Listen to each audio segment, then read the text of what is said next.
we go. Here we go. It's up. We're on. We're talking. Are we live yet? Are we live yet? No, we are not live. Are we? Wait. How do we know? Well, I'm lying. We are live. I don't get out much, Scott. Hi, everyone. Hey, everybody. Do it. Welcome to the Monday Ask Mike Anything with Mike Meyers and Scott Jernigan. You're on a roll, buddy. Go ahead. Take it away, I'll Mike. be right here if you need me for anything, man. Wow. It's all good. Anyway, guys, the goal of this live stream is to provide those of us who are isolated by the coronavirus an opportunity to continue our studies on CompTIA certifications. So we will help you with just about any CompTIA certification, and we can even go outside of those as well. So the goal here is that you ask me questions and I answer them. The primary way to ask questions is to just type them here into the chat window. While you're in the chat window, you might want to set it to live chat. If it's not, top chat is not good, we'll set it to live chat, and then you'll see the little 3 dots on the right of the chat window. Go ahead and click on that and make sure your timestamps are on, because I will answer based on timestamps. If I miss a question, don't panic, just type it in again. It's not that big of a deal. Also, if you're the shyer type of person, oh my, I'm not ready to do this. I can just wait. I got this. Let's go. I got it. All right. If you want to, you can email me directly. Just email me at michaelm@totalsem.com, and you can ask your questions there. That is also perfectly fine. If you're a gamer, I am Senor Pepe, and everything else, I'm just Desweds. DESWEDS. It is a kinetic acronym. Try typing it. You type Desweds. I thought it was cool. Yeah, it's totally cool, Mike. Good answer, Mr. Vice President. Rumph. Watch yourself. God. Like, I remember as a young person, we would talk about McCarthyism. I don't know if the European viewers aren't as good. Just gotta watch what you say in it. I feel it's a pins and needles. Don't cancel me. All right. Okay. All right, here we go. So I got to make one announcement that's really important. A couple of weeks ago, a lot of folks, well, 9 people, we were able to get it. I got it up to 9 people helped out in us shooting some Security Plus video stuff. And I promised a small stipend for your work. If you were one of those people, I really, really, really need you to contact me directly via email. Let me show you that to you one more time. Please send me an email to michaelm@totalsem.com, or you won't get paid. We have to sign a release. So the bean counters and the legal legals put me into a half Nelson, and they're going to make me sign releases. So if you want to get paid, got to have a release. So please contact me directly and say, hey, Mike, because no, I did not write down a list of the 9 people. That was my mistake. That is a mistake, yes. Organization, not my fault. Just give me a screwdriver and leave me alone. Anyway, if you were in the presentation, if you want to get paid, you're going to have to send an email to michaelm@totalsem.com, and then I will get you to another person who will then eventually send you a form, who then you will then sign it, and then we can pay you. And I am stuck, and there's absolutely no way I can get around this. There's just too many rules. Too many rules. And if you already emailed me directly, 'cause when I made the same plea last week, don't worry about it. I forwarded the stuff to Mike, so we will all coordinate. You forwarded it to me? Not yet. Oh, okay. I was going to hope you'd forward it to me. That way it would. I will forward it to you. Yay, there we go. Well, then, yeah, okay. Or you can email it directly to me. It's scottj@totalsem.com. Scott J, SCOTTJ @totalsem.com. Please, because honestly, guys, this ended up being a much bigger mess than I wanted it to be, and we made some great video. Absolutely. A lot of fun video, Absolutely. and I did make a promise, and I'm going to keep to it, by golly. Right. By golly. All right, do we have any new faces here? See, Yes. Kalan, am I pronouncing that right? I think I'm close. Yeah. Eric Crenshaw, we know Eric, of course. You know. Yes. That thing. That thing, yeah. That was him, yeah. Mm-hmm. And Choco Taco and Tolowood and Kevin Lopez and Jason Helms and Andrew Hutz. Who's that? Andrew the Hutz. Yeah, he's never heard that one before. Right? No. Yeah. Jabba Waka Skywalker. Telewood, of course, is here. Crazy Homebody Girl is here. Jason Helms is here.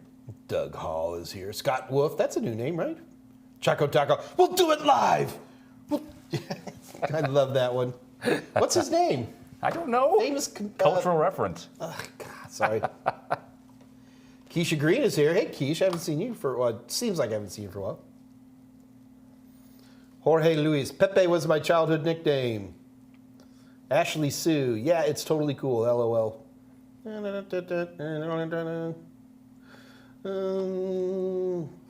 Okay, I can see some questions starting to pop here. Guys, remember, we start here at 2 o'clock, but we go until the questions run out or 4 o'clock hits, whichever happens first. So do keep that in mind. So if you've got questions, let's get them lined up here. So Gino, my buddy Gino at 203, resume question. I'm listing my CompTIA Net Plus, soon to be test for A Plus and Series Players. Is listing the ITF cert worth it on an IT resume? What do you think, Scott? It depends on what you're going for. Yes, I do think it shows that you have studied, that you've shown the discipline to actually get a certification, even if it is a lower stakes certification. But it certainly can't hurt at all. My only thing to add to what Scott just said is that, is it worth it? Yes, but I would say it depends more where you are, where you're at in terms of looking for work. Mm-hmm. If you're anything past entry level, I probably would not put it on there. But in an entry level scenario, IT Fundamentals is a very good core certification, and I think it would be fine on a resume at that point. So Andrew Hutz at 2 o'clock said, I got a cybersecurity internship. Oh, cool. Yeah, very good. Congrats. What happened to the Apple gig? Maybe it's the same thing. I don't know. Anyway, going to be working with analysts, pen testers, doing research to develop assessment tools. Awesome. That should be very fun. Yeah. It should be fun, definitely. Bill O'Reilly, thank you, Tolowit. We'll do it live. Scott Wolf, I've been on one or two of your live streams, loved them. Excellent, though. All right. Andrew Parrish, hey, Mike, I know this is 206. I know Scott was a malicious actor in your Net Plus course. How did you ever convince him to join the good side? Join the good side? Why do they even say join the good side? I don't know. Scott at best is, what's the word I'm looking for? Lawful good? No, are you lawful good? Oh, yeah. All the way. Yeah, I guess you are. So boring. Mike, as you might imagine, would be more chaotic neutral. I am chaotic neutral, you know? Yeah. I'm all the Nietzsche, morality is relative, right? No, it's not. Oh, you're going to start giving me the existentialism thing here now? Okay. Of course, Nietzsche committed suicide too, so, yeah. I laugh like that's funny. Yeah, no, it's not, but okay. It's sardonic. So, Andrew, I paid him. Richard James. Hi, do you have any advice on breaking into IT for someone nearly 30? Oh, my God. 30? 30 years old? Hey, Grandpa, you want a cane and you want to try my denture? You're nothing. 30 is a little kid. You're a tiny, tiny baby. That means nothing to anybody. No one's even going to care. Richard James, you are literally the only person who cares that that age is relative. If you came to me and said maybe 45 with like zero experience, then I might start talking. But no, yeah, so Richard, stop thinking about your age as an issue. And let's get more of the main thing. No work experience of any sort and a couple of unrelated degrees. Okay, Richard, the first thing is if your unrelated degrees are bachelor's degrees, then that is a very, very good thing. And it will help you get jobs in IT. Where'd it go? So do I have advice on breaking into IT for someone nearly 30? Number one, you've probably been out there working to some extent. Stay in the industry you've already chose. Just be IT in that industry.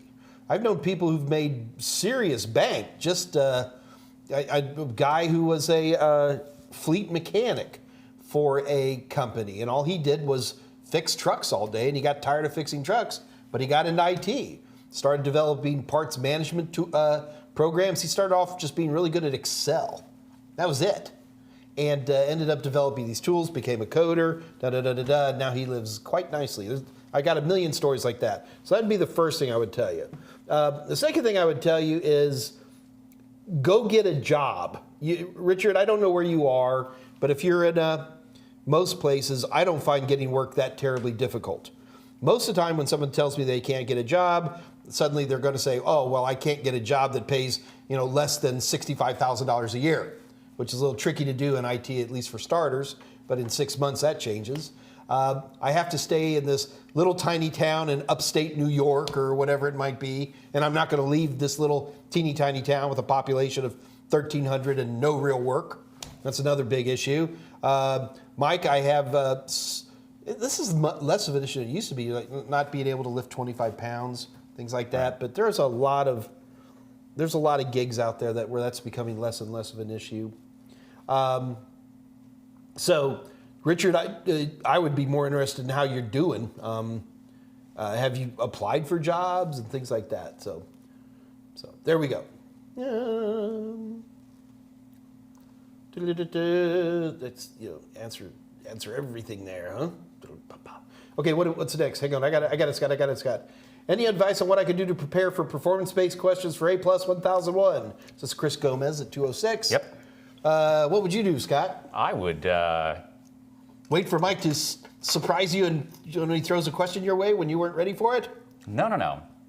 You could always get the Total Seminars Total Sims simulation practice questions that are pretty much just like what you're going to see on the exam. Or you can get things from our competitors too. It doesn't have to be from us. But there are tools out there to prepare. Yeah, and I think that's the biggest thing is preparation tools. And the other big thing is that the performance-based questions are, in my opinion, some of the easiest questions on any CompTIA exam. They can be a little tedious, right. But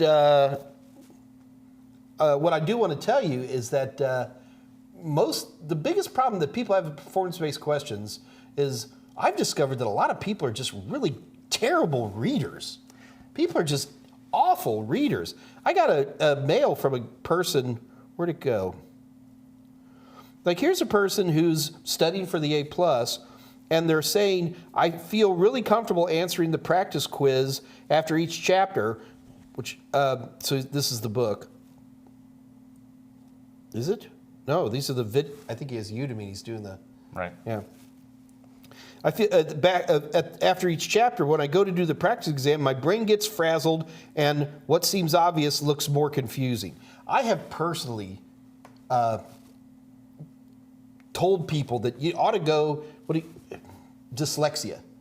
I've met so many people, I was like, have you been checked for dyslexia? Yeah.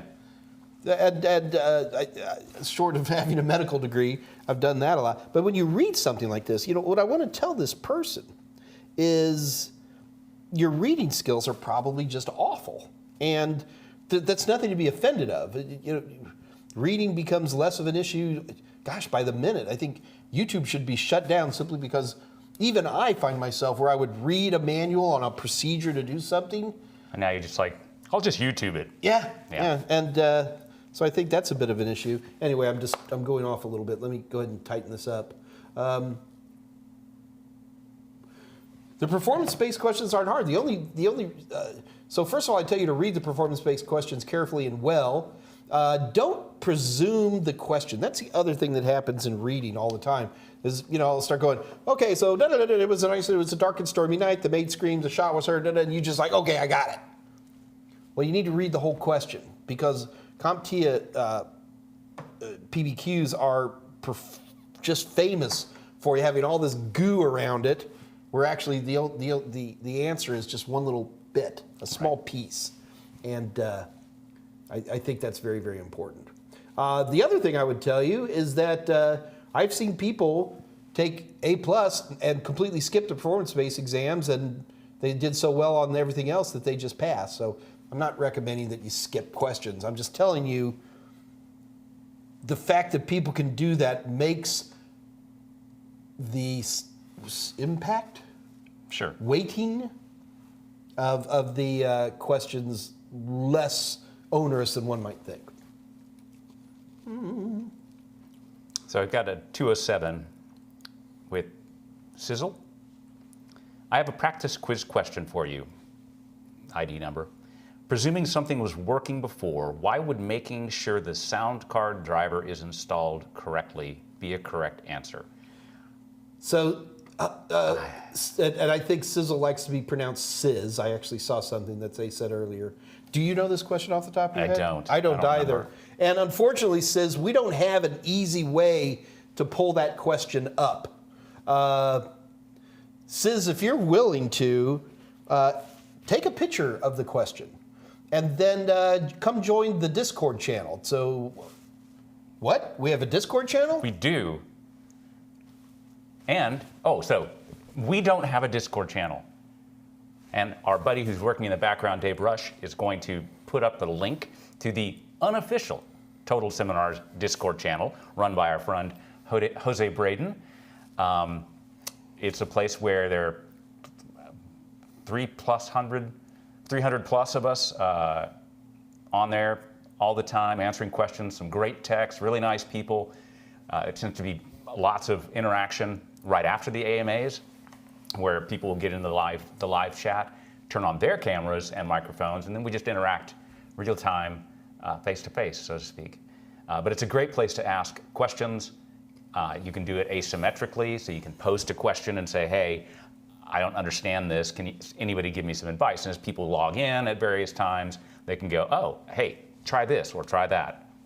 Or this might be the answer you're looking for on this question. So. Yeah, and it's a great place. And Sizz, this is the kind of thing where you take that picture you took and you just upload it to the Discord channel, and then we can all look at it together. We're always looking for questions that, if there might be a problem with the question, I always want to look at it. That's all I'm trying to say. Yeah, so Dave Rush, senior instructor, who also has a great Friday AMA on this same channel, posted the Discord link at 2:17. So if you're looking at the timestamp, that's where it's at. Cool. All right. Ardayan at 2:08 p.m. Been watching Professor Messer videos for Security Plus, and he was demonstrating an isolated system that he had that was infected with a ton of malware. How did he infect it while being isolated from the network? In all probability, it was infected and then isolated. For someone to have a... Or you could use removable media. When was the last time that you actually, like 1996. Yeah, it's been a while. Where I could actually infect like a thumb drive or something like that. I'm sure that those things are out there, but I just don't see them. So, where'd he go?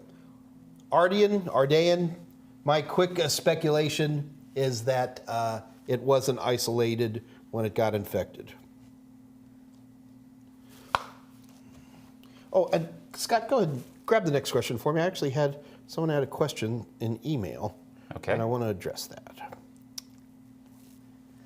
Okay, so it's 7:08.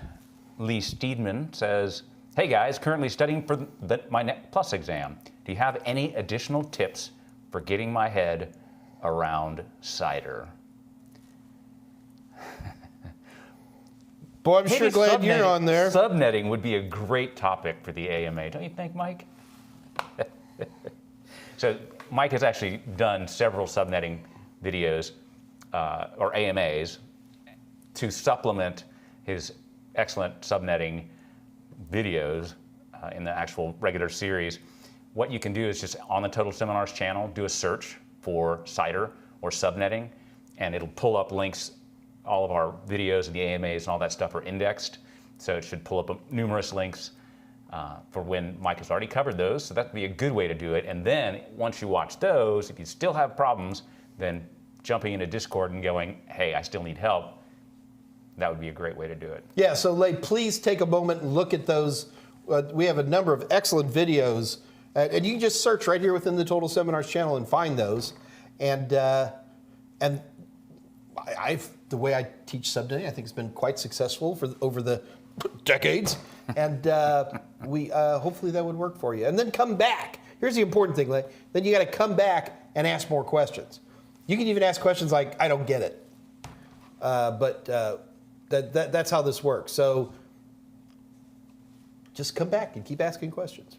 Okay, so at 2:09. What I wanted to drag that out a little longer. Go ahead. Okay, Groucho here at Say the Sacred Word, you win $100. Mothered Animal asks. Animal Mother. That is from Full Metal Jacket. Stanley Kubrick. Well, okay then. I saw the poster. Walk the walk. Can you talk the talk or something like that? Anyway, 2:09. Is there... I just really enjoy interrupting you. I just can't help it. It's fun. Is there a way to send an ICMP or similar packet, I assume, out on a network to find out how many logical connected taps there are open, but that don't have any connected devices? No. You'd have to have a managed switch that you could actually even query and talk to. But there is no way that I'm familiar with. Well, I guess if you knew, let's just say you knew you had a 24-port switch and you did some kind of network sniff and you were able to find 20 systems, you could then say, well, I have 4 ports open. But even that would be ugly. I mean, there's a reason God invented managed switches, and it's to answer exactly questions like this. Query the switch, graphical interface showing you which ports are open and closed. There is not an ICMP. Then my other question is, why would you limit me to ICMP with that, right? ICMP or other. Well, no, I'm going to obsess on, I'm just going to ignore the fact the person said or other. But yeah, Ardeen.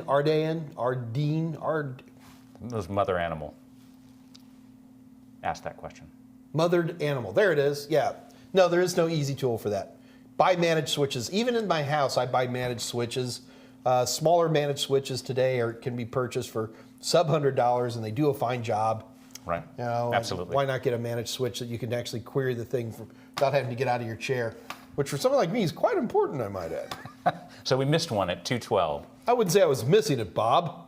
Oh, ouch. Jonathan Shield. Hey guys, I've got an interview coming up after deciding on a career change, moving from photography to IT. I passed fundamentals and A+ with the help of your material. Got any interview tips? And Dave Rush already posted one of the AMAs where we had a great interviewer, Elaine Batzer. Elaine Batzer. God, I hope that's right. So Dave Rush posted the link to that AMA. So that's a good way to jumpstart the discussion. Know your stuff, and the stuff that you don't know, don't be afraid to say, I don't know.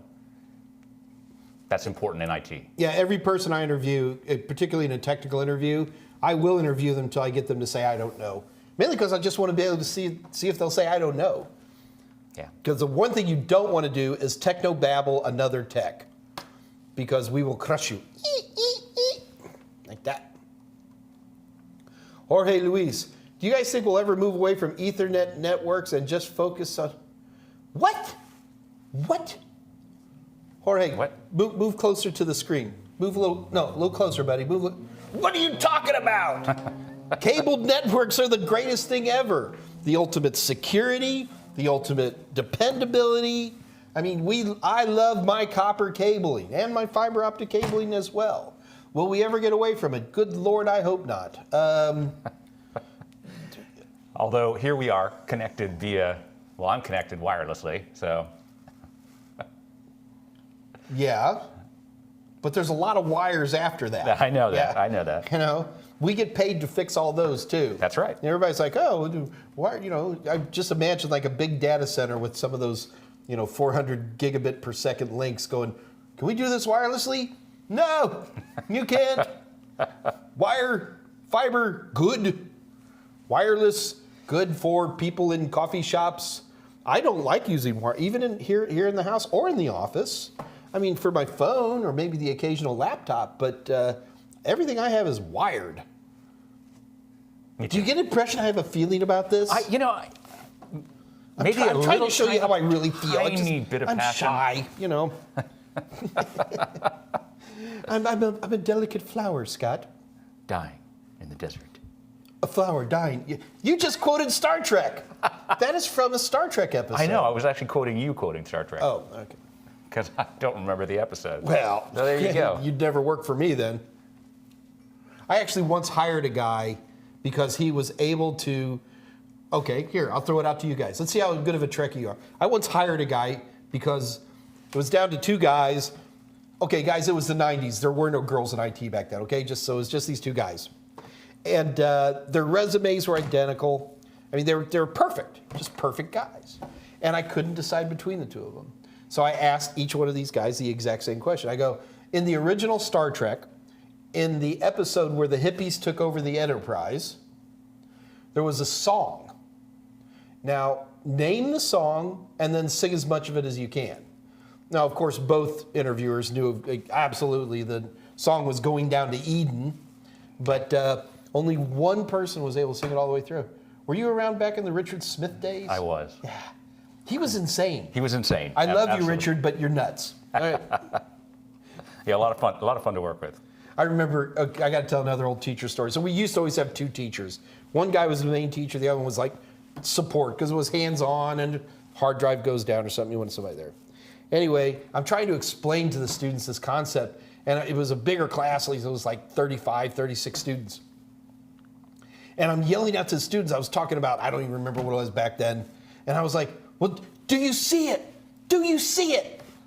And Richard Smith is in the back, and he's like, the band. He's quoting the Blues Brothers. And I'm looking at him like, what the? And then I'm like, brah! And about a third of the students just totally lost the class. Chris Gomez at 210. What if we're barely getting started in IT and are 28 but feel 82, LOL? Welcome to my world. Zach Morrill has joined us. Zach Morrill? We're going to have to quit making those England jokes then. Yeah. He's so sensitive, He is sensitive. Well, actually. He'll get upset and then we have to adjust his vape, It's because we love you, Zach. That's why we can tease you. Absolutely. Everybody's posting their ages at this point, which is always fun. William Jeske, my bachelor's degree is in print journalism. Please advise. Which is why you're going into IT. Well, first... But, go ahead. No, there's a lot to be said here. First of all, he's just given us half of a line, so not quite sure what we could do with that. But a bachelor's degree, you have a bachelor's degree in journalism. I don't think there's such a thing as print journalism. That might be where he went to school. I don't know. Yeah, you never know. Words have never been more important. What do we tell this guy? You're okay. I mean, having a degree, again, just shows that you had the stick-with-itness enough. Is that a word? It is now. The stick-with-it enough to put in 4 or 5 years to get a real degree. And that translates. That discipline translates. And employers like that. And people are like, here I am, I've retrained, I've got my certification, or 2 or whatever. And it's like, I'll pick you. Yeah, but also keep in mind, make sure you have a passion for IT. I've been dealing with this for a long time. People are like, oh, my current job stinks. I'll get an IT because that makes money. All right. Well, and it does. You start low but move up very, very quickly. But if you don't have a passion for this, it's just going to be painful. And why do something that's painful? I love this. Oh, Zach, I didn't actually read your message. I'm sorry you've been having some troubles. Zach, glad to see you're back on board, brother.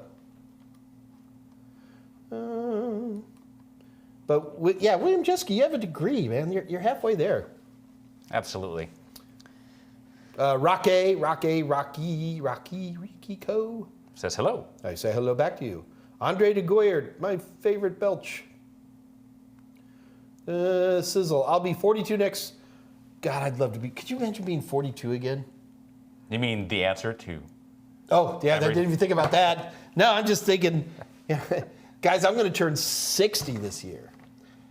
I'm going to warn you right now. Number one, when you get my age, you don't have your act together, all right? You don't.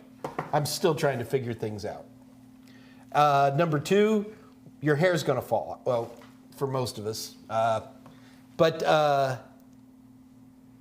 where was I going with this? I don't know. Such a clever thing to say. Sizzle, I forgot. Dang it. Why do you do this to me? Stop it. It'll come back to me in a minute. Move on. Doug Hall, 2:11 p.m. I was preparing for the CompTIA trifecta, but that's actually becoming a term now, right? That is the term, yes. The A plus, Net plus, Security plus. I was preparing for the CompTIA trifecta, but I've been told to do CCNA instead. Would you say skip CompTIA and go to CCNA? Thanks. No. If you were going to be going for CISC, I think that the CompTIA's Network Plus is a really, really good way to start your understanding of networking. Yeah. If you were going to, if you knew you could like write on your forehead in a laundry pencil that I am going to become a Cisco person, then I would say, okay, skip A plus, skip Security plus, and go for, but do Net plus so you don't have a warped mind on, you'll never really know what a VLAN is unless you look at somebody else's opinion. But if you were going into security, even if you were going into architecture, router security, stuff like that, to skip to Security Plus, I think would be downright foolish. But so I've been told to do CCNA instead. Doug Hall, get that person on here who told you to do that, and let me talk to him. I'd like to ask him why they would say something like that to you.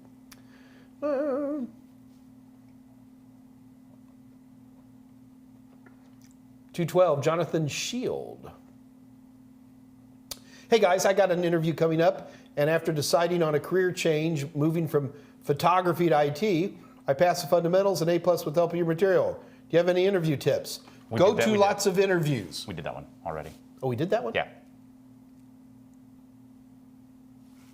You let me read through the whole thing, and then you... Fine. Pick another one there, Scoot. We get together just fine. Just super scrolled. The joy of YouTube chat. So we're at 211. Scroll back up to the 211 range there, Scoot buddy. And Jonathan, that was 212.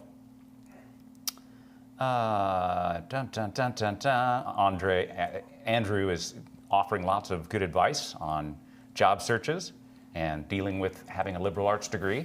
Both my degrees are in liberal arts, and I'm in IT. So, it works. And now I am very happy. Now I will eat my ice cream cone. Oh no? Did you guys hear that laugh? That's the Scott's I'm going to kill you when the camera's off laugh. Go ahead, do it again. That's it. Yeah, that's terrifying. Okay. So Alex Norton, hi Mike from England. Thanks for reading my email. That was me, your new nerdy friend. Hey, welcome. And just like Brzak, you're up late. Awesome. Well, these guys these are some chatty Cathys out there. Yeah, they are. They are. That's fun. So 214, help me with Mateo Rio's question. I got bad experiences in Udemy. Who gave me bad answer? Who was Mike? Any clues? No. It's right there. Yeah, I know. I see it. Mateo, don't quite understand what you're asking us, man. Just try asking it again. I am Mike, if that helps. I am the only. Not. And I helped. What was that? Shake and bake. Do you ever remember a food called shake and bake? Yes. Let's tell our European friends this because they're not going to believe it anyway. It was basically crushed up panko, and you with a bag, and you would put pieces of chicken in it Right. and shake it, and the panko would coat the chicken, and they would charge you, $3.50 for something that cost 37 cents. And I used to do the same thing with a brown paper bag. Right. Yeah. Did you ever cook fried chicken? Do you ever cook? No. I didn't think so. Scott's wife is just an amazing cook. And Miss Katie, the infamous chicken salad. Oh. Scott, every now and then, Scott would come and you would brown bag a lot back then. Yeah. And Scott would come in with these brown bags, and it was just a chicken salad. That was it. Just chicken salad sandwich, right? No big deal, right? Well, this was the chicken salad of the gods. It was made on the thighs of virgins. It was like the best chicken salad you've ever seen in your life. And it got to the point where Scott knew better than to bring chicken salad without one for his old pal. There you go. The president of Total Seminars. That's right. There you go. Mike Meyers. Got to know who signs the paycheck. And it's not that it was a particularly fancy chicken salad. It was just really, she's good. Wow, was it good. Now you got me thinking about Katie here, call her up. No, I'm kidding. I'm good. We had shawarma. Well, I had the shawarma. You had the hummus. Mm-hmm. Okay, what's next here? What do we got? What time? What? I don't know. Oh, okay. I'm getting there. I'm still at 212 Jonathan Shield. I'm gonna answer it a third time.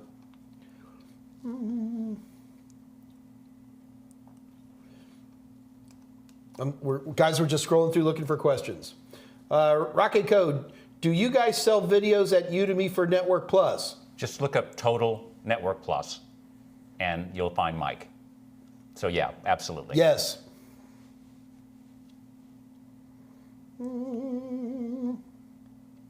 And at 217. Jorge Lewis was a continuation on the corrupted machine. Maybe it depends on what was newly installed before the issue occurred. That's my speculation that's what's about. Right. Oh, Alex Norton. Alex, I didn't say your name out loud, okay? Because I never do that. Because when people email me stuff, I tend to want to, I don't want to name names. Because a lot of times it's on a personal basis. However, where'd you go, Andrew? Where'd you go? So Alex, I wanted to address this question, Alex, because everybody knows Alex from England, right? We all know Bob from Canada. He's really nice. Yeah. My Canadian friends, they all get that. Every time we come down to the States, they're like, oh, you're from Canada? Do you know John? Yeah. No, but I'm sure he's nice. Anyway, so a couple of things. Alex, I'm going to pick on you. Number one, make sure your reading skills are up to speed. People get a sense of urgency on exams where they read too quickly and they miss stuff. That's a big one. Also keep in mind that if you're going through my Udemy stuff, the end of chapter questions are by definition much easier than the practice questions, and that's the way we want that. Because the practice questions at the end of chapters is just designed to help summarize and tighten concepts, primarily definitional and things like that. So that's good that it works that way. The other thing to keep in mind, here, Alex, let me spend some more of your money. You really need to buy practice questions. We sell practice questions right here at Total Seminars. Just go over to www.totalsem.com and you can. Do you hear that? Some weird scraping. I heard that too. Oh well. So you can go to Total. Aliens. And you know what we're going to do just for my friend Alex? We're going to, in fact, this is now officially Alex Norton. Where'd it go? Why can't I find his text? Alex, where'd it go? Alex Norton. There he is. Today is Alex Norton Day here at Livestream AMA, and we're going to have 2 competitions today. Just so, Alex, you get a chance to get the practice questions you want for free. Sure. Free. Sounds good. Mike style. Well, okay then.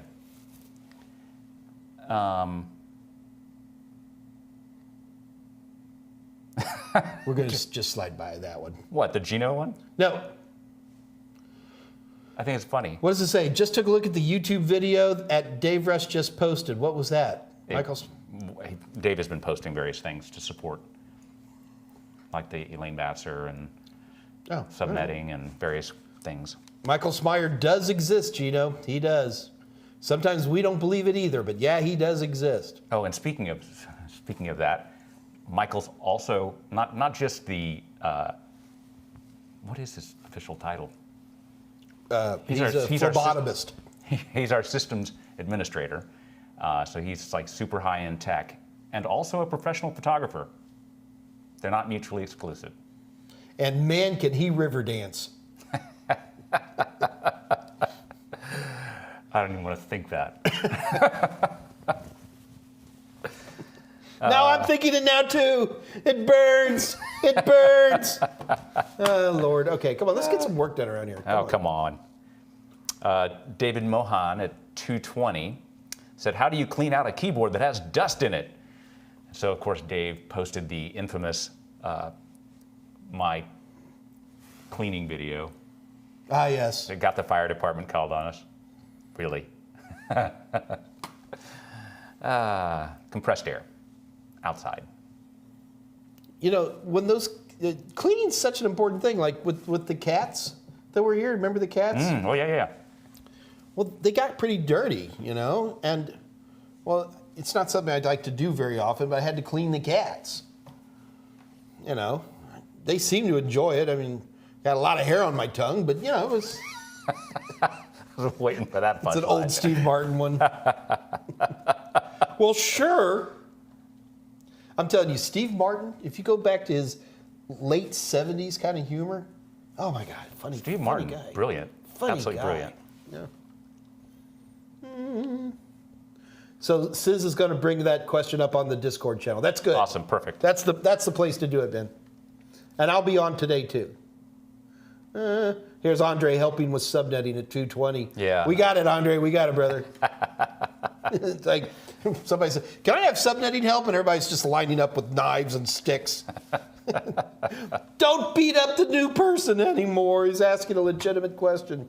We get so many subnetting questions. It's the most challenging topic on Network Plus, certainly. Yeah, and we should have those questions, but I think we got them pretty good. So at 222, Andrew Hutz asked, Mike, is Cain and Abel still a good tool? Actually, Cain and Abel's had a little bit of a resurgence because it's not a bad way to handle some brute force attacks. Right, and that's what he was asking about. Oh, is that what it said? Cracking passwords. I didn't finish. You Oh, I'm sorry. For cracking passwords, or are there better free tools out there now? My problem is if I'm going to be doing a brute force attack, 95% of the time I'm going to use Cain and Abel, not because it's particularly clever, it's just good at iterating brute force, which means I don't look for alternatives is the problem. There's always something better. I don't know what that is. Well, I get in trouble. Like even things like even when I'm doing graphics, I don't know if you guys have been watching this channel at all, I work with PowerPoint a lot. And I think I can push PowerPoint really to the edge. But, you know, there's other presentation tools out there that are probably a lot better, but I got PowerPoint dialed in, so it's hard for me to switch over. Right. That's all. You skipped a question. I did? You did. Oh, well then go back and hit it. It's David Mohan. How do you clean out a keyboard that has dust in it? Okay. Did I not answer that question? Did you? I totally answered that question. Did you? And even said Dave posted my cleaning video. Yes. I think I might have a problem, Scott. It's because I'm over here. I'm like in the Bahamas, you know. Sorry. Mothered Animal at 223. You're welcome. Keep coming with the questions. Andre, we're techs. What tech would want to have an unmanaged switch? Right? Right. Oh, wait, Andrew Parrish has a funny question. Or did you answer that one too? Where is it? Where'd it go? 220. I am adhered to this seat. I am one with the seat. Hang on. Be right back.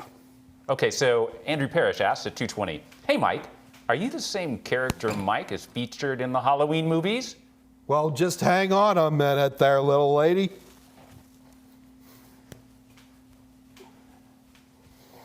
Now I'm very afraid. Be afraid. Ready? Ready. Yes. Yes, one and the same. They're obviously twins. I keep this on here so people know how much I paid for it. Wow. Come on, if there was a Scott Jernigan mask, you would have bought one. You're absolutely right, I would have. You know, it's Instead, not like people. How many of you guys out there could go out there and say, "Oh, I can buy a Zach Morrill mask"? Nope, nope. I just got a Richard Nixon mask and just got on with my life. I'm not a crook. He was president of the United States well before your time. It's all Before good. most of you were born. Wait, here's a question from David Mohan. How do you clean out a keep? I'm kidding. I'm kidding.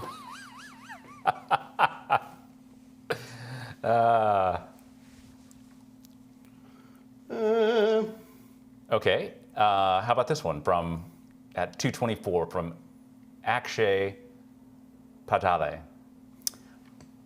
And if I mispronounced your name, sorry. It's Padal. Mike, which is the best certification for cybersecurity? That's like a $1,000 question. Take it away, Mike. The best. Which- CISSP. Which kind of cybersecurity? No, leave it like that. He's going to ask a question. What's the best? I'm going to throw it right back. 42. I can There's hundreds of security certifications. Many hundreds. There's over 700 IT security certifications alone. And they specialize in different fields. So it's kind of more like, what kind of job are you wanting to get? And what certifications will prep you for that job? Do you need more than one or two before you get that job?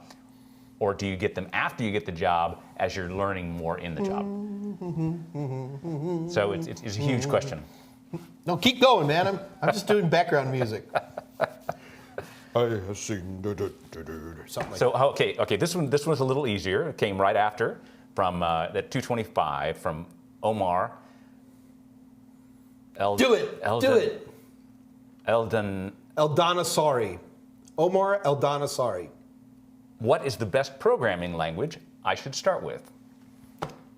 I mean, probably JavaScript if I had to just pull one. Most of my programming friends, they keep wanting me to do programming, just so I can speak the same language, and they universally say Python. Okay, all right, Python. That was my second choice.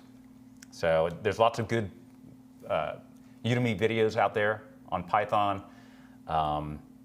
You can get free training on Coursera. So this is a good way to jumpstart your career. So Choco Taco's saying Scratch. What? Choco Taco answered Omar before we got to it. Scratch? And he called it Scratch. And then his next post was, not joking, Scratch is a lot of fun. Okay. I think scratching is a lot of fun too. You know, if you bathed once in a while, there'd be less of that.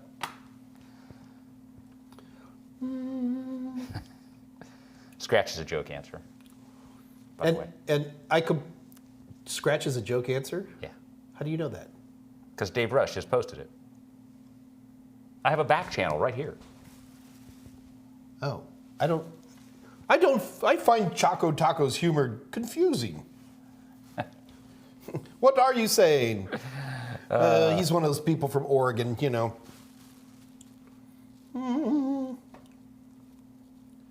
Looking for questions. So Andre DeGoyer, my favorite belch, is what tech would want to have an unmanaged switch?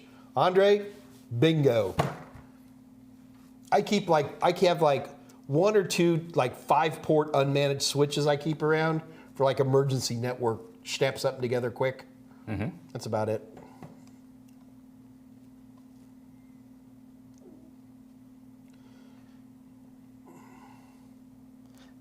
Doug Hall. No, Doug Hall's singing. He's singing the song from Star Trek. He's doing the song. Hey, brother. Well done, Doug Hall. There's a place for you in my organization, young man.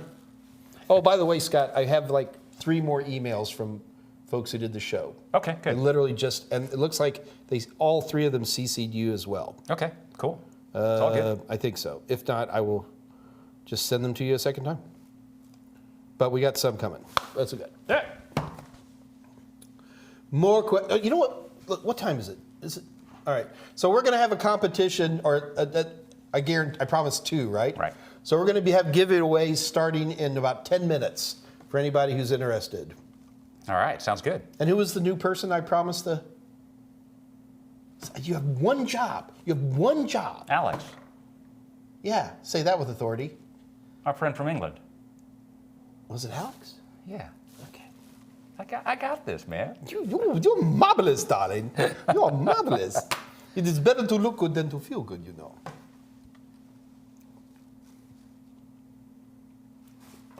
Yes, I know. What? You Paying for all this dead air. We're going to be selling some soap suds here or something. In a Well, they're all minute. talking amongst themselves. I know. They do that stuff. They do. Network mage. Yeah, I want to make money, become an electrician. He's not joking. Or she is not joking. Honestly, They, and not. plumbing. I mean, if you just for Yeah. a quick, yeah. Hey guys, if you are chatting among yourselves, if at all possible, if you can use the @ signs, that's very, very helpful. I'm not making it a rule that I couldn't enforce anyway. But if you're just chatting among each other, because keep in mind, Scott and I are zooming through here as fast as we can to look for questions to answer, and that is helpful if you can do that. Yes. And so here we are trying to avoid, thanks, Telewit. You had a great for 70, right? Who's this? Telewit, of course. Being funny. No, you do look good for 70. I do. You look amazing. Yeah, I look amazing for 70. Especially because I'm turning 75 next week. Yeah, I was going to say, you should put an earring on the other side. Get all symmetrical. Yeah, there you go. So one thing you have in spades, Scott Jernigan, it's symmetry, buddy. That's a compliment. Thank you. Yeah.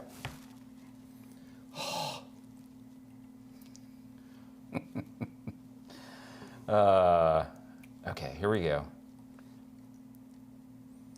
Oh yeah, me not knowing cultural references. Yes, what can I say, man? I went decades without a television.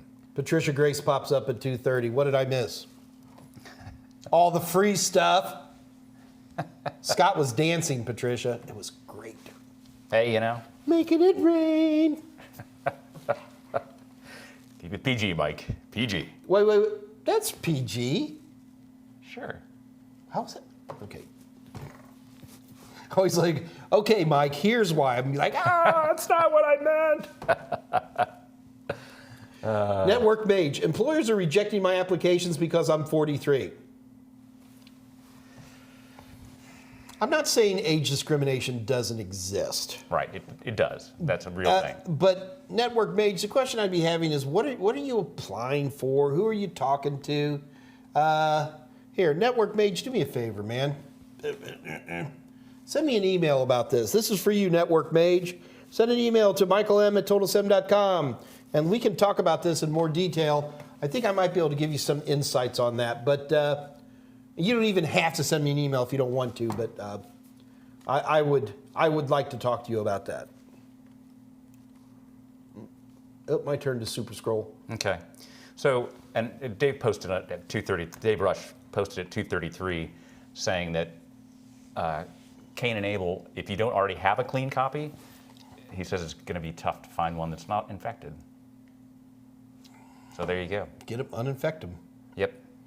Network Mage 234 wants a personal question answered. Is that Mike's home office or living room?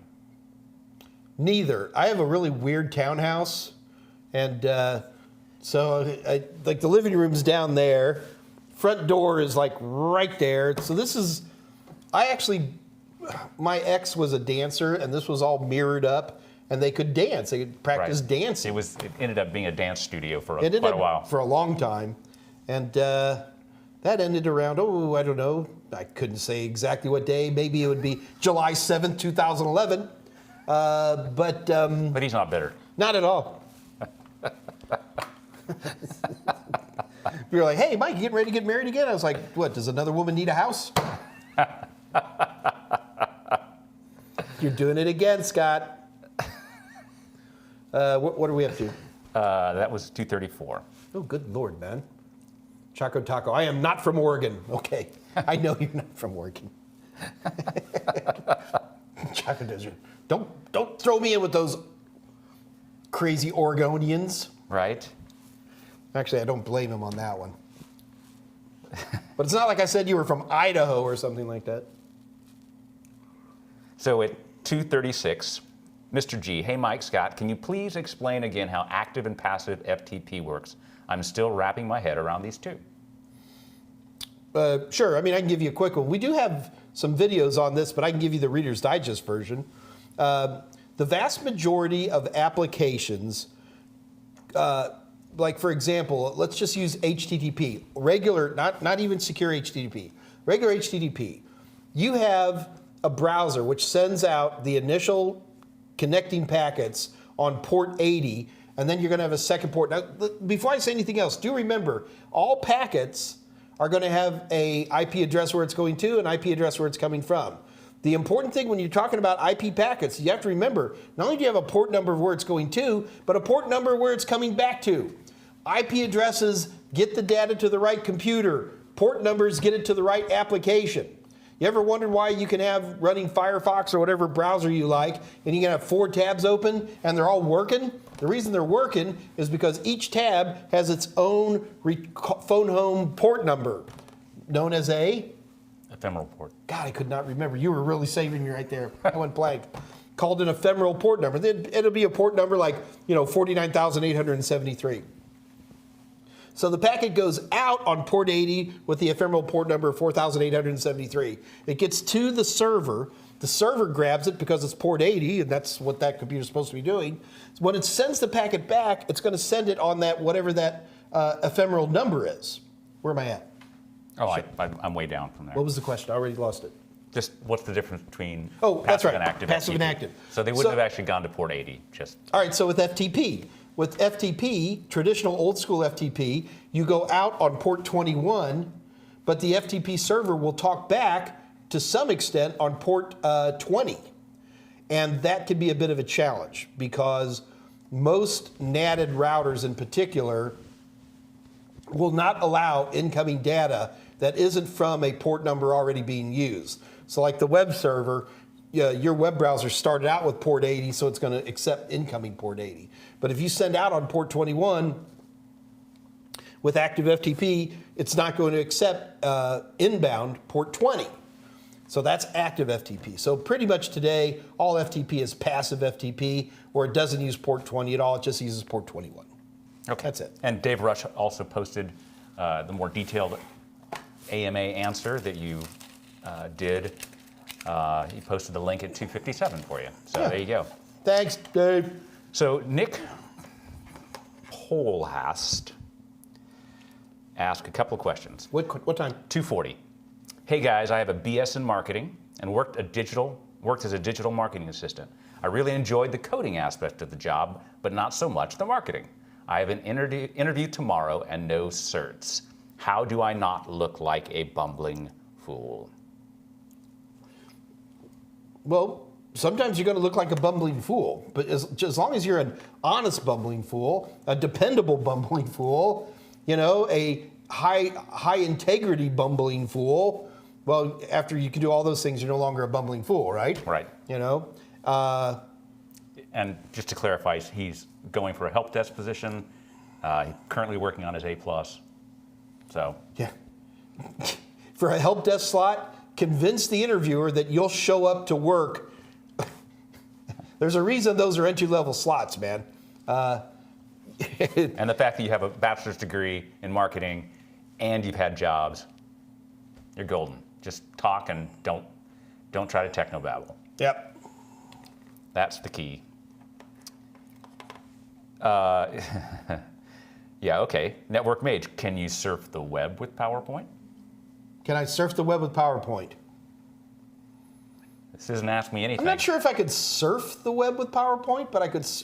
Yes, I could surf the web with PowerPoint because I can put any URL as a link. Absolutely. Yeah. That's where I was going to go to. You can embed YouTube directly in your, or you can embed Google in your PowerPoint presentation. Palo Not at 2:40, South Africa in the house. Welcome. You're up late too. Thanks for joining us. What's the very famous South African wine? The Pinotage? Pinotage. It's good. Oh, look at you. I guess that's not a cultural reference, though. That's actually a thing. It's a thing. It's a Mike Meyers reference. It's a thing. Let's do one more, and then we'll do a competition. Okay, sounds good. Chris Gomez, want to clean a cat without touching it? Compressed air, courtesy of Staples. Cats aren't so thrilled about it. Oh, hey. But if you use duct tape and tie them down, they'll be fine. Yeah. Kitty, kitty, kitty, kitty. So we actually don't monetize our channel for some reason. I don't know. But if you would, press the like and subscribe buttons. It helps future people when they're doing searches and stuff be able to find the AMAs so they can do their index and do their lookup answers to questions they might have. So like and subscribe, or if you don't, then don't. We'll kill this cat. So what else we got going here? We're getting ready to do a competition here. And in fact, it's been so long, I'm going to do A+ questions. Wow. Okay, so we... Yeah, please, Shadow. Well, we stopped at 244. Okay. Got it in your head? Got it. All right, guys, let's go ahead and have our first competition. Number one, rule on this competition is these competitions are not fair. I'm going to post a question up, and you answer it. It's going to be a multiple choice question. Do not type in A, B, C, or D. Type in the answer, at least enough of it I know which answer you're talking about.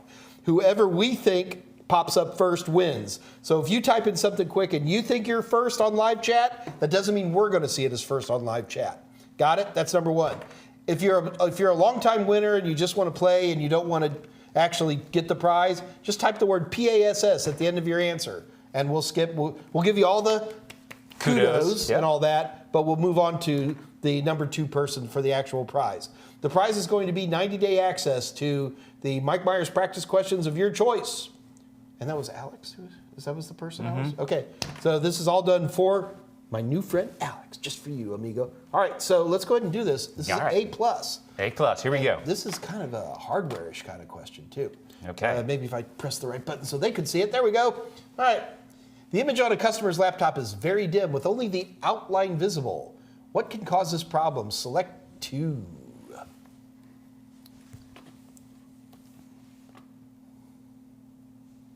All right. You just love that. I do. All right. Answer this one.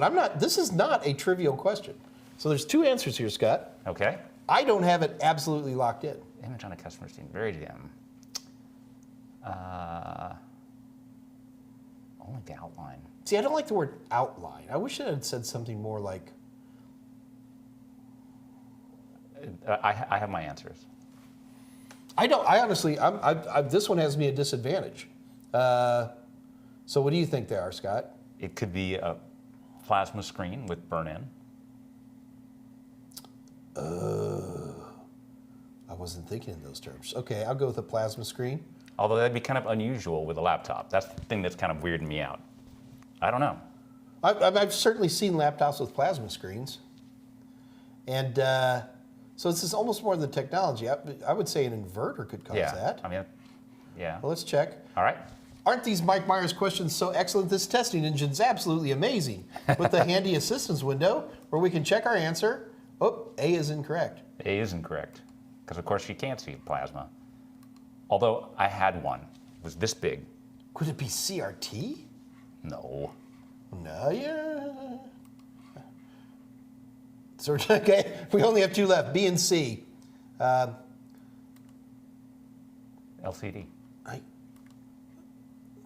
I mean, OLED's got a much bigger burn-in issue. All right, first of all, I think this question's blicky. LCD inverter. See, like the question, I need to make this question. The problem is that if the inverter fails, I don't know that you're even going to get an outline. You would get an extremely faint image. Like you'd be able to see it in the light like sunlight. No, that'd be pretty dim. The problem is, because of something I know about this question, I like it. Okay. That's a hint. So I'm okay with the inverter. But then they're saying if the LCDs and Oh, guys. Okay, the question could be phrased a little better, but they're trying to say is, what's wrong with, the type of technology? And they're saying it's the LCD inverter. All right. Do we have any winners? We do. We have Telewitt. Sorry, port 443 wasn't one of the answers. Crazy. We do, though, and somebody who I don't think's won before. David Mohan, LCD and inverter. Fantastic. All right, David Mohan, you are the winner. Congratulations to you. So, here we go. So, David, in order to claim your prize, you need to send an email to Kathy Y. That's Kathy with a K. Kathy Y at total7.com. And what you need to do is you have to type in your YouTube name, just so whatever you have here, make sure it goes in there. Where is it? Where'd it go? So it's David Mohan. So make sure it says David Mohan, and then which practice exam you wish to have, A+, Net+, Security+, anything in our catalog, you are welcome to it. So enjoy and congratulations to you. Scott, that was so much fun, I want to do it again. But I want a less blicky question. I found that question highly blicky. Oh my gosh.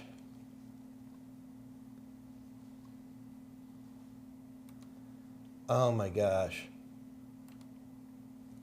Guys, I'm just having fun. So these are some of the more basic hardware-based questions. And I'm just, I don't want to do that one. That's stinky. Give me a minute, guys. I'm trying to dig one up. So some of the later questions, or later answers, got pretty funny. There is no humor in IT, Scott. This is all quite serious, sir. Yes, very serious. All right, guys, you guys ready for the next question? Here we go. Which of the following is a scalable service in cloud computing that can be expanded as usage requires? So what we're describing here is a service that this service allows for expansion as usage requires. I have never written a question. I didn't think I could write the question a little bit better. Right. So which of the following is a scalable service in cloud computing that can be expanded as usage requires? So this is an interesting question because it's easy to argue for other ones in here. Mm-hmm. And people are. Are they? Yeah. Okay. So we're going to let them scroll through for a little bit. Mm-hmm. I'm 99% sure the right answer is rapid elasticity. Let's see if I'm right. Rapid elasticity, okay? Because here, the big challenge on this one is on demand, right? Because on demand means, are people asking on demand? A couple people do. Yeah, so on demand is actually not a cloud term, not really. And metered, everything in the cloud is metered no matter what you're doing. But the idea is to concentrate on the rapid elasticity where we can quickly expand. And remember, elasticity also means shrink, so.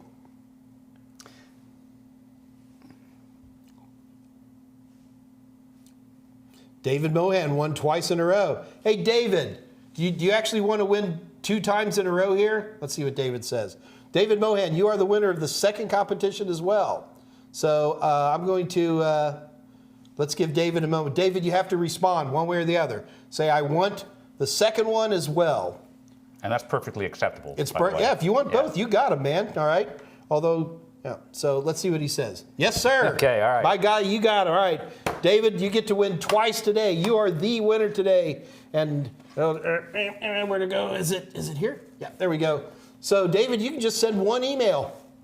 Yeah, I'm going to tell Kathy. He already did. He already sent one. Oh, okay. So he's on the ball here. All right.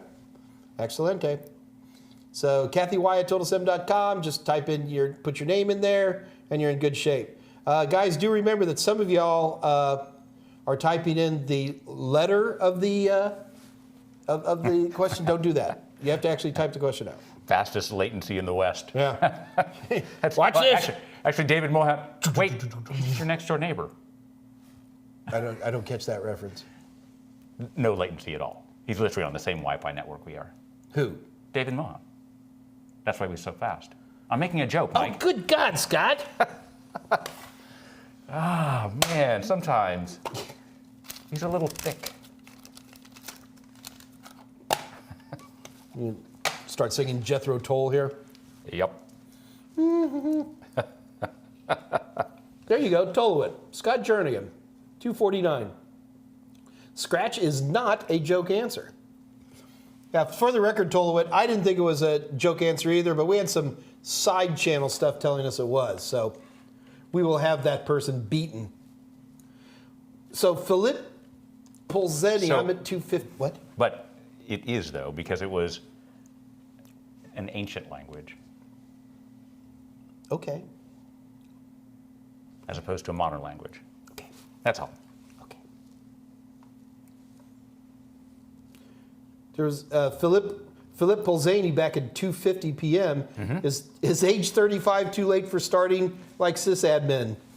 Why is that happening today? I don't know. No, it's that's not. Like the 10th question on age, which is funny, and today is the day. So it is age day. Yeah, if you're... Yeah, I think the biggest problem that people run into more than anything else is people who act old. I mean, that's a big challenge I have. And the number one way to act old is talk about, back in my day. We use rocks for binary. 1, 0. That's right. We didn't have windows. We just had holes in the wall. Wow. I just came up with that. I thought it was That was clever. Yeah. Yeah. Sorry, I got that going for me. Okay. Yeah, but act young and be a gamer. It's amazing. Those who game versus those who's not game. I'm saying there's other criteria as well. I don't know any old guys who game. I know lots of young guys who don't game. Right. But, yeah. So you didn't read the rest of Philippe's... See, and I'm giving other people garbage about not being able to read questions well. And right. I'm the worst. And you're pretty I got bad. 3 words, and I can name that question in 3 Age notes. 35, too late. I'm around computers from when I was a kid. Still can't push forward. Greetings from Europe, the Czech Republic. Oh. So you're up very late. Welcome. Or you're up super early, one of the two. That's just very late there. He would be 8 hours ahead of us, I think. Yeah. 9 at most. Ooh, 9 hours is like almost half a day, isn't it? So it's like midnight there in Prague. Right. You know, wouldn't it be great if we had this huge database that we could look up things like how many hours ahead it is? Hey, Siri. Yeah, really. Well, it would probably work if I had anything plugged in. He's talking. It's just kidding. Here, let's piss everybody off. Okay, Google. No, I'm kidding. Andre's like, you Meyers.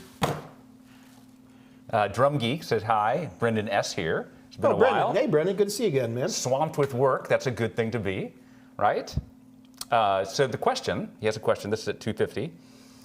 What cert would be best to learn Office 365 info?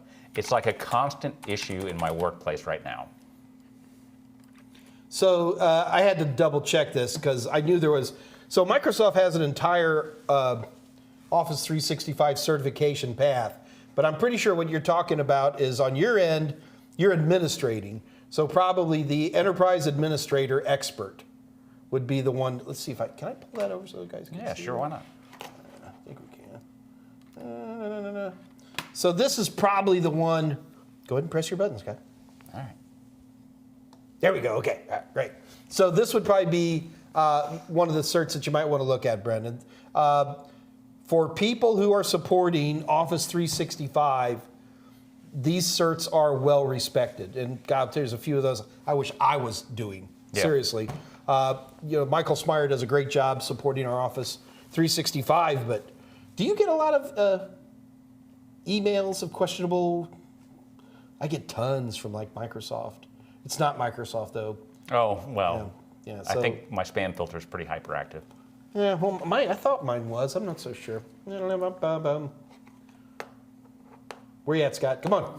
I'm at 250. I'm scrolling down. But we should have. Didn't we have a lot of people asking questions? I mean, they answered questions. So we. Oh, you've got much more scrolling. Scroll like the wind, my friend. Okay. Laura Bryson's on. Hey, Laura. Andrew, ha. No, you have to say it with a Belch accent. Ha ha! That's how the Belch say it. People from Belgium. People from Wales are what? Welsh. People from France are? French. Therefore, people from Belgium are? Belgian. What's a Walloon? The other half of Belgium. That's what I thought. Well, Flemish. Right? Right. Yeah. Sorry about that. Come on, Scott, while we're young. Oh, my God. Okay. I'm really going to have to help you here. At 2:52. How many degrees does it take Scott Jernigan to scroll through and queue up a couple of questions there? Are you excited for Rick and Morty's new season? I'm always excited for Rick and Morty. I still think that it's one of the, I'm sorry that a bunch of guys got weird about Szechuan sauce, but the reality is I still find Rick and Morty to be one of the most amazing animations ever made. I'll take your word for it. Keep summer safe.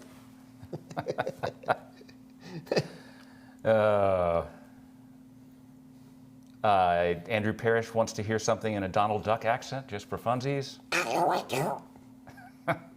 Didn't think I could do it, did you? I didn't know. I certainly can't. Okay, just one thing. He just wanted one thing. Oh, no. That's not how it works around here, buddy. Oh, you are very handsome. I'm going to help you. Okay, I'm almost there, man. David Mohan, Jason Dion, Professor Messer, Mike Meyers, best content. Yeah, Jason Dion does a great job. I'm down here at like 313. Okay. Well, there you go. Network Mage, how do I game? What's the best one to get? Oh, good God, man. Everybody has the games they like.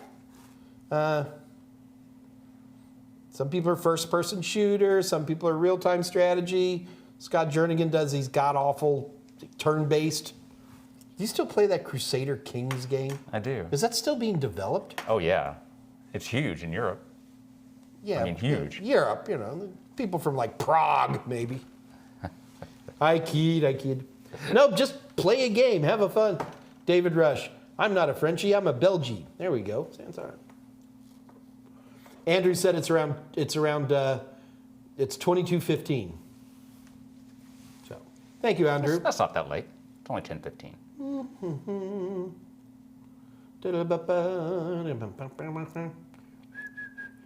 Zane Zaidi. Wait a minute. Come on, Eminem song. My name is what? Slim Shady. Zim Zaidi. This goes through my mind all the time. Yeah, I'm constantly Zane quoting. Zaidi. Good day, sir. I have done CompTIA A+. I have done CompTIA A+. Good. Would you advise me to CompTIA Security Plus, then do CCNA?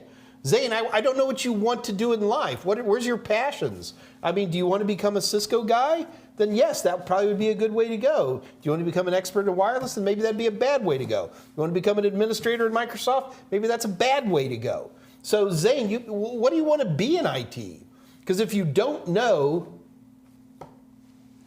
I would do CCNA and then Security Plus. And as always, I'm always going to tell people this. I think the CompTIA Network Plus is one of the best games. Sorry, I saw the gaming stuff right there. I think the CompTIA Network Plus is a great certification.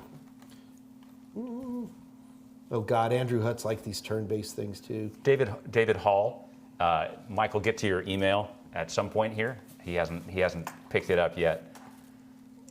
Getting him distracted with his phone is usually a good way to derail the AMA. I'm just saying, especially because that looks like a long question. This is interesting. See?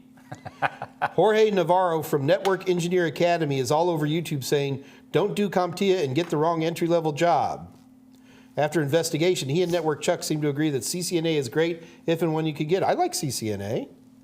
Jorge Navarro is wrong.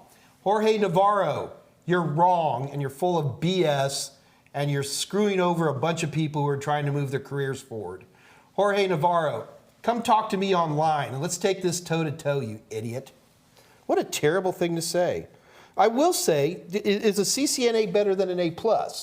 Yes. Of Okay. course it is. Sure. But, you know, I don't know where this And guy's coming there are from. plenty of jobs out there for Network Plus. Just go on Indeed.com and type Network Plus. And then more important than that, no, you know what he's doing? He's doing exactly what he's trying to do. He's trolled me and got my blood up. That's Well, what there he you go. did it for. Yeah, And especially good for him. Wouldn't even necessarily start with Yeah, he'll be CCNA, right? You'd start with the CCG. CISSP. No, That's CCG. better than CCNA. That's true. That'd be a great entry-level job. I'm joking. No, I'd start with CCNA for Cisco. But you can do their entry-level certification, is what I'm saying. The CCT. But, yeah. All right, so D. Hall, I'm trying to see, is there a question in here? I'm reading it.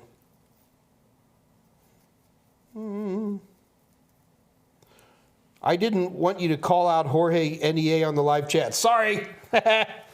Oops. It's a different name here anyway, so. It's a different name for the person who's online. Oh, okay. Look, I love controversy. I live for it. It gets people excited. It does. There's like multiple DHs here. What's going on? Hang on.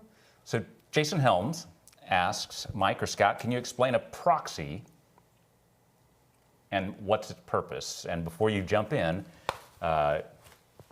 Dave Rush posted your AMA, a link to your AMA where you talk specifically about VPNs versus proxy servers. So you can give it the faint blush here if you want. So what's a proxy? Server? Yeah, what's a proxy?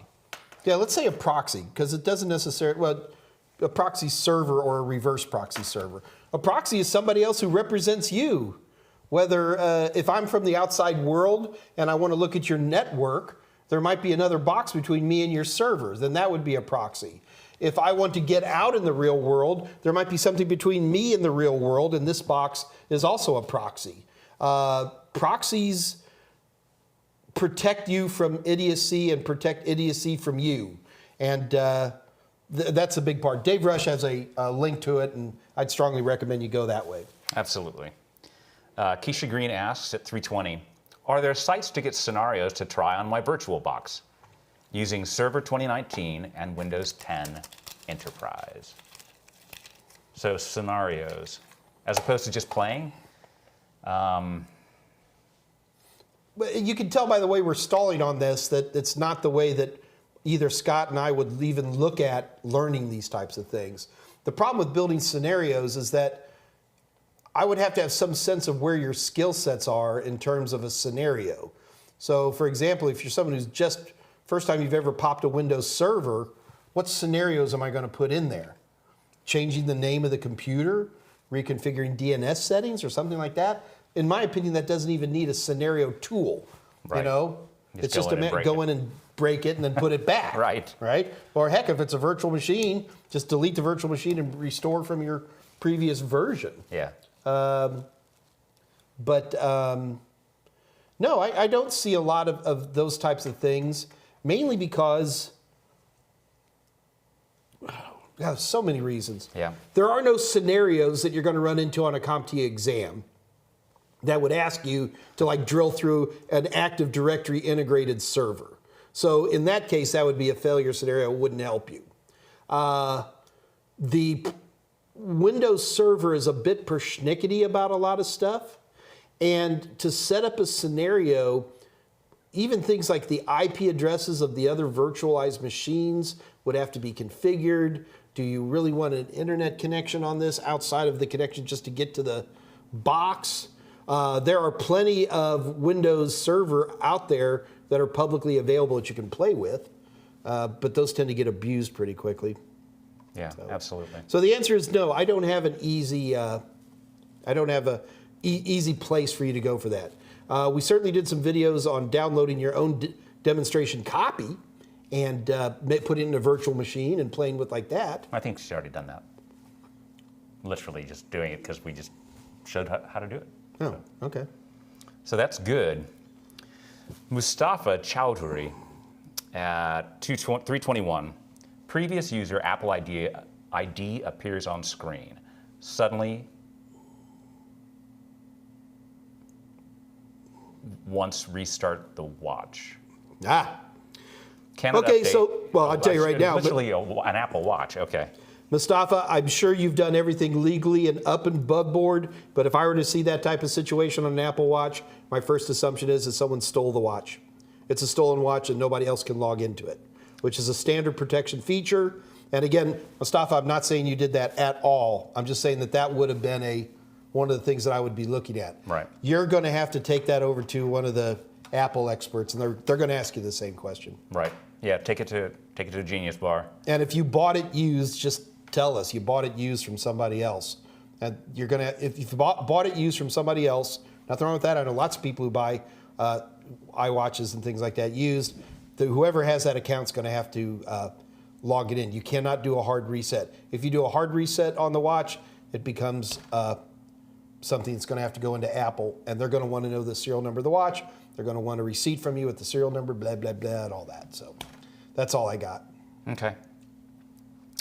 Several people were posting saying that CCNA is great, but getting the fundamentals of networking, if you need those before you can even hope to succeed in CCNA. And I totally agree with that. I want to see who is that guy? Tulowit posted, put a link on Discord for you. Thank you, Tulowit. I'm going to check this guy out. Look, I'm not married to CompTIA at all. You know, I mean, we can write books on or do videos on anything we want. No one asks a question. The reason I continue to love it is, sorry, what did Dave Rush just post in huge letters there?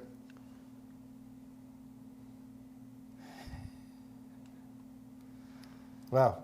Because oh wow, okay. Here, I'm not going to say that one out loud. All right, we'll save it. Actually, he's quoting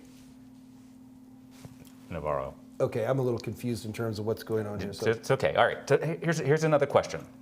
Lots of people are kind of going, this is a little sketchy. 326, Doug Hall has another question. I'm looking to career switch into cybersecurity. I'm ... over 21. Planning to pass Security Plus this month. Excellent. If I want to move into IT management, CISO, what do you suggest? CSIS Plus, CIPM plus MBA? I'm not too much of a fan of CSIS. I would be looking more at. I mean, if we're really talking about management level governance stuff at this point, honestly, probably CISSP would be that's the. At least in terms of broad recognition. Yeah. Now, Doug, I'm going to warn you. I mean, it's a big road to hoe. It's going to take you a year to pass it unless you're, really up to speed on that type of stuff. And you have to have experience, like actual field experience, right? For the CISSP. Yeah, but you can still you can say you passed the exam, and people will accept that. Okay. You actually see that in jobs. Okay. Doug, I would have so many more questions for you here in terms of going straight into that level. I don't have. Doug, you got me. I'm trying to think of the perfect way to answer this stuff. The easiest way at this point is to either post it on Discord, and if Dave, you'd put the link to the unofficial Total Seminars Discord channel, that would be great. And post the question on there and let people play around with it a bit. And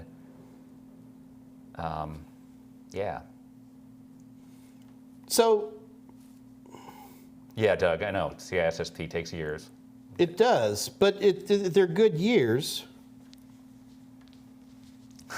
So the other thing, Doug, that I would consider if I were you is I would look at some of the project management stuff as well. I mean, you're really not going to be getting into the technology at the governance level. And did he say CI? CSIS. No, he was IT management chief information security officer. Right. I'm not against CSIS. I would just take a look maybe at the audit type of certifications and stuff like that.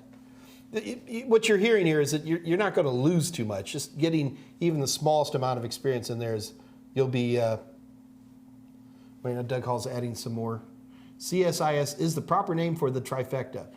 Doug, not going to argue with you. I'm not as familiar with that phrasing, so I'm going to take your word on it. Doug, I don't have an easy answer for you. I'm going to have to pause on that one and move on. Sorry, bud. I really do concentrate more, Doug, on, blue collar to light blue collar folks who are hopefully moving towards white collar. Right. And so I apologize, Doug. I don't have the instant answers for someone like yourself. So, David Mohan, what do you think of the random survey questions they put in the CompTIA A+ exams? They don't even tell you which ones are the survey questions in the exam. They're almost always the first 2 or 3 questions. Not the performance-based tend to be first, but then the first 2, 3 to 5 questions of the multiple choices. And that's how CompTIA does research. They're practice questions. There's a more official term. Beta. Is it beta questions? Beta questions. And I like them because they're usually obvious that this is not something that, if you use Mike Meyers study materials, it's like, oh. Mike didn't cover this at all. That's because it's not on the objectives. Yeah. So, just answer them as best you can, but don't worry about it. I hate the fact that they put it towards the beginning of the exam. Because it throws people off. It throws people off. But if you know ahead of time that there's a chance you're going to get right towards the beginning 2, 3, 5 questions that are just out in left field, you're going to know that those are betas or practice or whatever you want to call them, and it takes the pressure off you. It makes it a little bit easier. Yep. And so Dave did post the link to Discord. We're usually on about 10 minutes after the live stream ends. So look for us there. That was the last question, though. Okay. Well, it looks like we're doing all right. Here we are at 3:30. The day's starting to wind down. All right. So, guys, if you have any more questions, here's your opportunity to throw them in. So if we got any questions, that's all right. See. They're going to wait till I start closing. Right, I know. And then once I start closing, then all of a sudden Doug Hall or somebody's going to be like, oh, one more question. I got it for you. and yeah, David, they do have that horrific survey. If you haven't taken your CompTIA exam yet, just be prepared. Right when you say, okay, I'm ready to go, and you're all nervous, and you're like, am I going to pass? And I just spent all this money and time. And when you hit end exam. End exam. And then it kicks you into a 10-minute survey. It's like 20 questions. Yeah, demographic stuff. And you're like, I just want to know if I passed. Well, just remember that there's always one answer at the bottom. Usually answer J is no answer. Right. Yeah. So this Friday, join Total Seminar Senior Instructor Dave Rush for the Dave Rush Ask Me Anything or Drama show Friday on the Total Seminars YouTube channel at 2 p.m. Central Daylight Savings Time. Dave uses the incredible Raspberry Pi, which is a Linux-based system on a chip, very inexpensive computer, to take people through all kinds of different exercises and learning on Linux, right, that we need for A+, Network Plus, Security Plus, and to do some very cool Raspberry Pi things specific to that tool. The Pi, if you don't know, is when I say inexpensive, I mean like a $50 computer that will run full-blown versions of Linux and become an incredible tool. So join Dave on Friday. It's an open Q&A with some cool utilities he's going to cover. That's 2 o'clock on the Total Seminars channel on Friday. We will be here at 2 o'clock on Wednesday for the Mike Meyers Ask Mike Anything, and we'll be looking forward to seeing you there. Very good. I think I threw a couple in there while you were closing everybody up. All right, guys, we're out of here. We'll see you all on Wednesday. Don't forget Dave on Friday. I will be on the Discord channel today. So if you're going to be on, if you got a headset and a camera, it's always appreciated so I can see your pretty face, but not at all required. So until then, I am out. Are we out the door? Are we out the door? We got a pen testing question at the very end. Pen testing question. Mike, best certificate for pen testing? Honestly, right now, I think it's Pen Test Plus. But you should definitely start with Security Plus before you take Pen Test Plus. Yes. Pen Test Plus is a very challenging exam. And it is much, much, much cheaper than, what should you call it? EC Council's... Ethical Hacker. Thank you. That was painful, Mike. It was painful. All right. Hey, all folks. Right. So we will see you guys all on. Are you going to be on Discord today? Yeah. All right. For a little bit. Yeah, I'll be on Discord. What time is it? 3:34 local time. So about 10 minutes. I need a refreshment and a couple of things, but Sounds good. hopefully we'll see y'all. So until then, guys, this is Uncle Scott and Uncle Mike saying good night. Good night. Good night. Bye-bye. He snuck that bye-bye in. You see that?